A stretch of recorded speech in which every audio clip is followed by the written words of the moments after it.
Hey, what's up, guys? How's it going? So we're here today with my little brother's Monte Carlo, and here he is right now. What's up? And he's still learning about the car, so I didn't get too many videos, or I didn't get any videos at all. He's just been working with his father on the car, you know, just doing some preventative maintenance. Usually I try to get videos of all these things, but I just wasn't around, and you know, they're learning one-on-one, teaching him how to work on his own car. So, you know, pretty sick. I just wanted to show you guys though what we have going on essentially. So pulled off the air filter, playing with the idea of getting a new carburetor. Probably going to do like, you know, the distributor cap because we're there, and the wires and the spark plugs, and got the valve covers off. Everything looks pretty good down there. We pulled out the power steering pump for now. I'm pretty sure that's going to go back on. Gonna change out the radiator. This is an older radiator. Hopefully we go with the route of an aluminum radiator, but we'll see when we get there. Also kind of playing with the idea of removing the AC. It'll allow us to get rid of this canister, the pump, this secondary cooler down there, and like I said, just a bunch of other things. The alternator's pulled off for now. Just really cleaning things up. I don't know if I said, but I think it does need a new water pump, new hoses. Just like I said, really getting down and making sure this car is, you know, nice and safe and reliable for the road.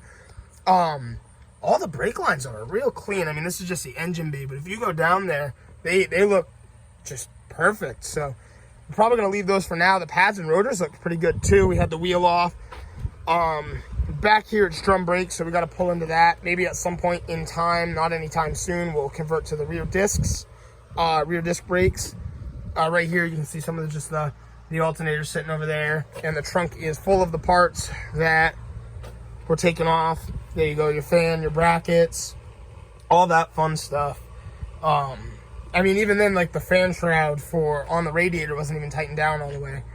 But again, you know, it's been a pretty cool build. I just wanted to really show you guys what was going on with it these last couple days.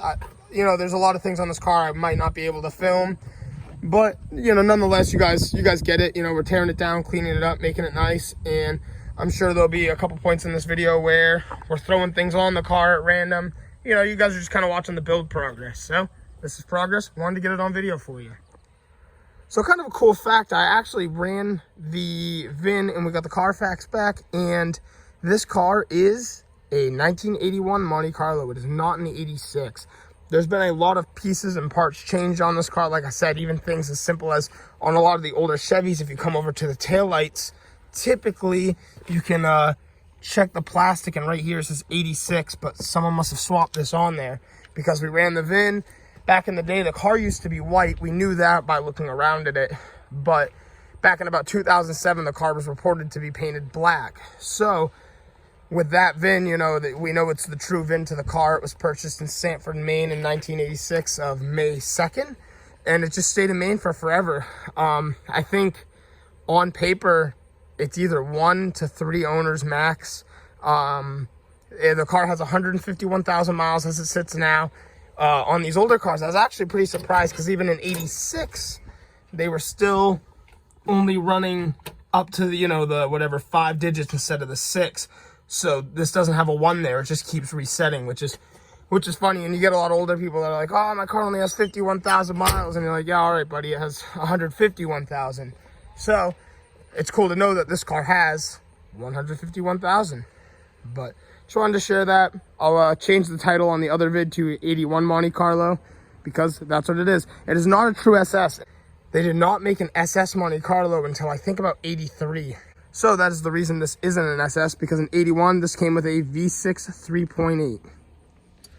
So right here, my little brother's taking out the AC pump, canister, and all that. And already that's starting to look so much better. I mean, you can see this line's gonna come right out of the way. One less thing to run across. He's working on, what is it, a 15 millimeter back there to get the hoses off. So we're gonna do that. And another thing is we're probably gonna change out this intake. Somebody at one point for the thermostat housing threaded out this hole, and like, look how wide that is compared to that one. So to be on the safe side, it's better to just replace it. It'll look a lot better too, and you know, do that the right way. So now that that hose is disconnected from the canister and disconnected from the back of the pump, we just got to disconnect it from this little separate cooler for the AC. Now he's gotten the hoses out, and we're removing this line currently. And we got the canister coming out now. It's another good step of getting rid of the AC. Next is probably going to be this pump. So to do that, it looks like we're going to have to remove a bolt down here. We got a bracket we can delete with another bolt up here. I think we're going to pull the carb though, so that bolt will be a little easier to get to. Got a couple bolts down here that are holding this bracket in, that are holding the pump in place, so we'll get all those out now. So we're going to remove this random piece of air duct. We just got 2 bolts that would hold it in up here, and 1 down here on the side I'm going to remove with a ratchet. Well, that already looks so much better. Now we just got to remove those brackets. But I mean, even right here, there's one of the brackets removed, and this is, man, that's probably like a 20-pound pump, easy. That's a good amount of weight off the engine. So right here we have this bracket, and before we take this off, we put up our power steering pump to see where it's at, and it sits right up against the block, so we're gonna have to add some sort of spacer to make sure it's level with the pulley, so your belt's not all wonky. So what we're gonna do now is we're gonna remove this this bracket right here. It goes to a pump we're not using, and there are, I think, 9/16 bolts, and that was pretty much the majority that was holding in the AC pump was 9/16 as well. So we're gonna take off that bracket as well. Also, we just removed that little air duct piece right here. I mean, just look how much cleaner your engine bay looks without your AC. Open this like up so much. I mean, this engine's almost looking small inside of this engine bay because there's so much space. So James right now is working on getting the power steering pump pulley bracket off. A 9/16 down there. There wasn't not holding it on here, and the reason we are removing this currently is to get to the manifold. And if you want to see us change the manifolds over to long tube headers, check out this video right now. I'll link it so you guys can see that real quick, or it might come after, so it might be a few weeks before you see it, but you get the point. We'll be putting long tube headers on this eventually. Oh man, that's always such a satisfying feeling, is watching the bolts break free and they come right off real easy. What's nice is this may have had some sort of just leak all around the engine, which is nice because it coated everything and made it really easy to work on. So thank you to whoever didn't replace the gaskets before. That is beautiful. I think we are done removing brackets off the engine bay for right now. So that is beautiful. I think we are done removing brackets off of the engine block for now.